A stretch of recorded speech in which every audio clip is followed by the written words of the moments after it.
Meus irmãos, minhas irmãs, nesta quinta-feira, meio-dia, aqui na Igreja do Carmo, celebramos a missa votiva de São Pio de Pietrelcina. Nós nos deparamos com esta liturgia da palavra, em especial com este Evangelho. E você sabe que o Evangelho, ele não pode ser levado ao pé da letra. É preciso interpretá-lo. É preciso considerar o tempo em que ele foi escrito, o momento histórico em que Jesus se dirige àquele público e a essência da mensagem que é para nós hoje. Então, considerando esses pontos, todos nós sabemos que Jesus não está mandando você cortar nada, né? Não é para cortar a mão, nem o pé, nem arrancar o olho, pelo amor de Deus. Cortar aqui significa trabalhar-se. E para trabalhar-se, para que eu corte algo, para que eu discipline algo, para que eu trabalhe algo em mim, eu preciso me conhecer. Portanto, esse Evangelho nos convida a fazer um processo de autoconhecimento que não é autoajuda, que não é mero emocionalismo, o exagero das emoções, porque as emoções são boas, mas o emocionalismo nos leva a ter desequilíbrio, a sermos pessoas inconstantes. Mas é um conhecer-se para aí sim poder trabalhar-se. E aqui eu gostaria de lembrar de um monge, mais ou menos do ano 397 depois de Cristo, chamado Evagrio Pontico. Ele diz uma coisa interessante: se queres chegar ao conhecimento de Deus, trata de antes conhecer-te a ti mesmo. Isso significa que eu preciso ter uma vida interior, que eu preciso de tempos em tempos parar o corre-corre, o ativismo, sossegar o barulho dentro e fora, porque nós temos uma sociedade muito barulhenta. O tempo inteiro nós estamos convivendo com barulho ao nosso redor, com coisas que nos distraem, com coisas que nos colocam sempre para fora, que nos impedem de enxergar o que está aqui dentro. Enxergar o que está aqui dentro ajuda a me conhecer, ter uma vida interior. A oração ajuda sim, a meditação, a reflexão ajuda. É preciso mergulhar dentro de si. Descer na própria humanidade. Fazer o movimento que o próprio Cristo, que é Deus, faz. Ele desce assumindo a nossa humanidade, assumindo a humanidade, ele restaura essa humanidade, trabalha essa humanidade, dá dignidade a essa humanidade, ensina o que é ser um ser humano completo e depois ele eleva essa condição humana aos céus para junto do Pai, dele e do Espírito Santo. Portanto, descer sobre a humanidade é condição para que nós possamos nos trabalharmos, amadurecermos, fazermos um processo contínuo de crescimento interior para que nós possamos, aí sim, cortar as coisas. E existe um outro autor, carmelita, que até está em processo de canonização, chamado Frei Eugênio Maria, no livro Quero Conhecer Deus. Ele também nos fala algo parecido. O objetivo de conhecer a si mesmo é alcançar a Deus. Como assim, Frei? O que esse outro Frei carmelita está falando? Conhecer a si mesmo é alcançar a Deus? Como isso é um objetivo?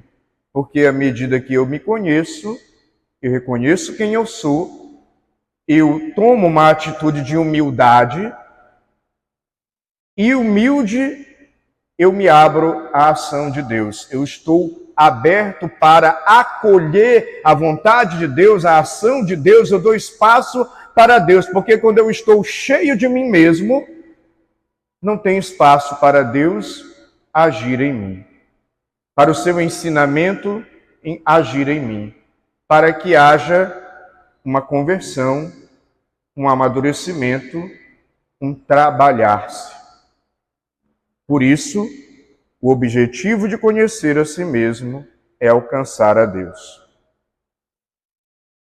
E aí nós observamos nos santos, como São Paulo, apóstolo, um grande santo, as cartas dele, ele demonstra que ele conhecia os seus limites, limitações, quando ele próprio menciona na carta que ele tinha um espinho na carne, que nós não sabemos que falha era essa,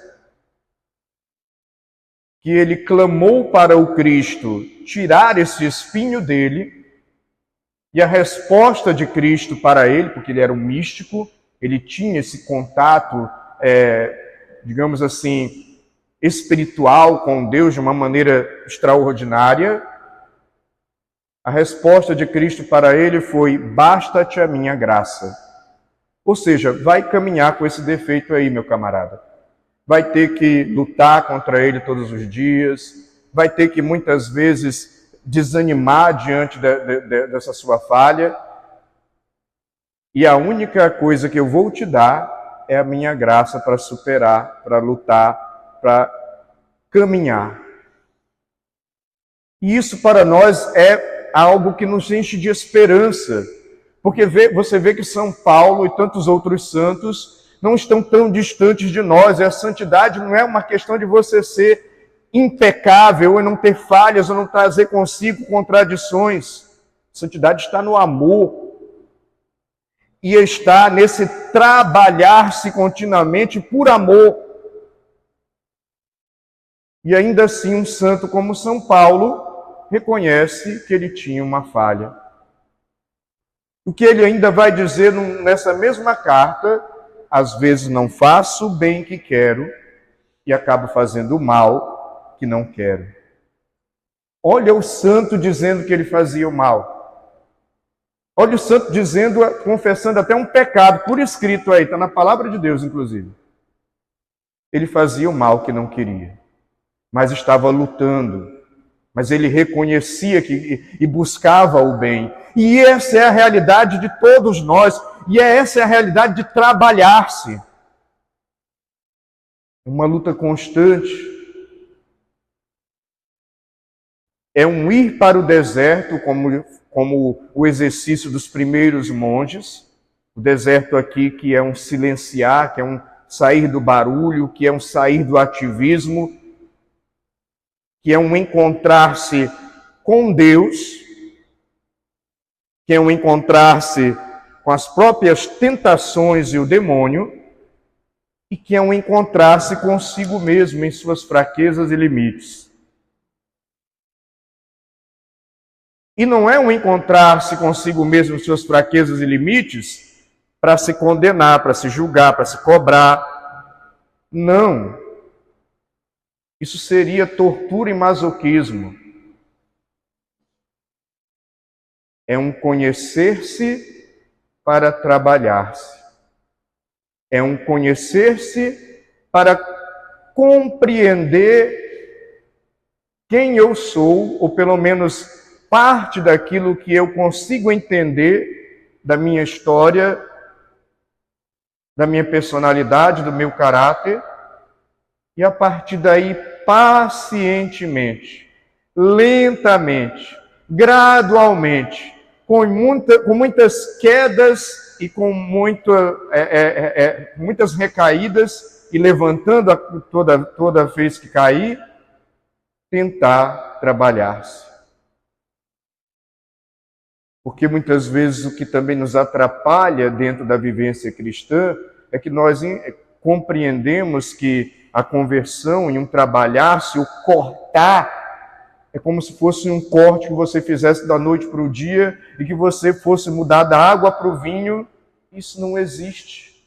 Na nossa humanidade, afetada pelo pecado, enfraquecida por ele, nós vamos falhar, mesmo que sejamos cheios de boas intenções. Nós vamos errar, mesmo que sejamos cheios de boas intenções. Nós vamos trazer defeitos, e defeitos que nós vamos conviver com eles a vida inteira, inclusive que vão nos ajudar a sermos humildes diante de Deus, reconhecendo que temos esse defeito e que precisamos da sua graça, do seu auxílio, do seu perdão, da sua misericórdia. Foi isso que ele fez com São Paulo, por isso ele não tirou o espinho na carne. Basta-te a minha graça.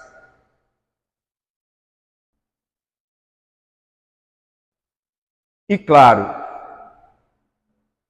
é preciso ter esse autoconhecimento. Gente, isso dói. Às vezes conhecer-se dói. Porque você tem que ter a coragem de admitir: eu erro aqui, eu falho ali, eu não faço isso bem.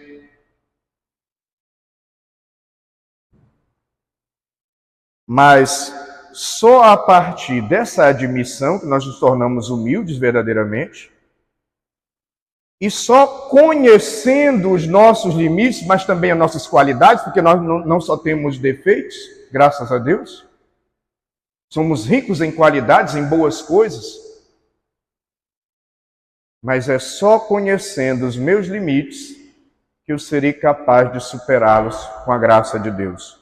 Ou que pelo menos eu irei, aos poucos, trabalhando esses limites na minha vida. Portanto, não se desespere, não desanime, não fique triste, nem entregue os pontos com as suas falhas, com seus erros, com as suas contradições. Não desanime. Conhecer-se para poder trabalhar-se, e não para julgar e condenar a si mesmo. Não para ficar alimentando o sentimento de culpa e se cobrando dos erros que você cometeu. Isso não ajuda, isso só adoece psicologicamente. Então é preciso ter paciência consigo mesmo, consigo mesmo. E como diz também um frade capuchinho que trabalhou com escola de oração, tem vários livros, já faleceu, o Larrañaga, o Inácio Larrañaga, ele fala que o problema nosso não é cair, mas é, após cada queda, levantar dizendo: comecemos novamente, e não desanimar. Nós temos uma mania, e infelizmente, é porque culturalmente fomos formados assim, de o tempo inteiro nos cobrarmos demais e julgarmos demais. E esquecemos que Deus não está fazendo isso conosco. Não está nos cobrando nem nos julgando. Olhemos para o Evangelho. Percebamos que Cristo acolhe, consola, perdoa, ensina, orienta. E claro, quem ele buscou para estar junto dele e com quem ele estava na maioria das vezes? Os pecadores. O que ele nos pede é essa humildade de reconhecermos os nossos limites e, sem desanimarmos, com a graça dele, continuarmos caminhando, e à medida que caminhamos, e aos poucos trabalhando os nossos limites, as nossas falhas, as nossas faltas. E ao fazer esse trabalho, nós estamos cortando. É um trabalho de poda, Quando você faz a podagem, né, das árvores, você está tirando aquilo que é o excesso, para inclusive que aquela poda na hora dói, com certeza, agride a árvore, mas depois de um tempo, a árvore, nos locais em que ela foi podada, floresce novamente. E floresce, inclusive, dando mais frutos ainda. Portanto, não tenhamos medo de nos autoconhecermos. Não nos julguemos nem nos condenemos. Tenhamos paciência e sejamos misericordiosos conosco mesmos. E isso também ajuda a sermos misericordiosos com a falha, com o defeito, com as contradições do outro, da outra.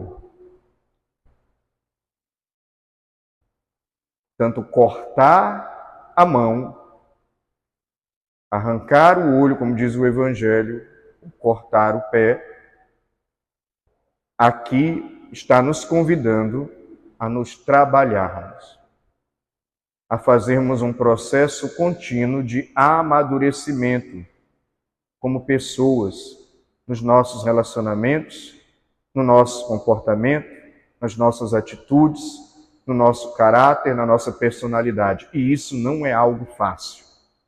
É difícil. Porque algumas coisas nós já nos acostumamos, nos habituamos. E quando algo vira hábito, é difícil de tirar, de desinstalar, dói, é difícil arrancar, é difícil mudar. É um processo contínuo de luta. Mas nem por isso nós desanimemos ou caiamos no desespero ou na tristeza. É assim mesmo. Faz parte da vida. E aqui eu encerro essa homilia lembrando uma coisa que já fez direção espiritual comigo, aconselhamento, sabe que eu faço essa comparação. E ela hoje, ela encaixa dentro da homilia. A nossa vida, muitas vezes, nós que somos brasileiros, né, somos o país do futebol, né, assim que fala, nossa vida é como uma partida de futebol. Credo, Frei, que comparação horrível. Mas nós somos aquele jogador de futebol que entra em campo e quer acertar todos os passos. Mas é impossível acertar todos os passos, ele vai errar. Quer chutar todas as bolas no gol. É impossível acertar todos os chutes, ele vai chutar a bola fora. E quando ele faz isso, ele desanima um pouquinho, ele fica chateado, ele pede perdão para os companheiros, mas depois ele retoma e continua a jogar. E se esforça para acertar aquele passe que ele errou. Muito embora ele torne a errar o passe novamente, e ele começa de novo, recomeça e continua tentando acertar. Essa é a nossa dinâmica. Nós vamos errar muitos passos, as nossas falhas, nossos erros, fraquezas. Não desanime. Já imaginou se o jogador de futebol simplesmente desiste do jogo porque deu um passe errado, fica parado lá no campo? Acabou o jogo para ele. Não. Ele pede perdão, ele reconhece e ele volta a fazer o esforço. É assim que nós devemos ser na nossa caminhada. Nas tuas falhas, desanima não. Nas tuas fraquezas, fica triste não. Com os teus defeitos, não fica abatido, abatida não. Reconhece a verdadeira humildade, admite isto, que é um autoconhecer-se, levanta e continua tentando. Ora você vai conseguir, ora você vai falhar de novo, e é da dinâmica da vida.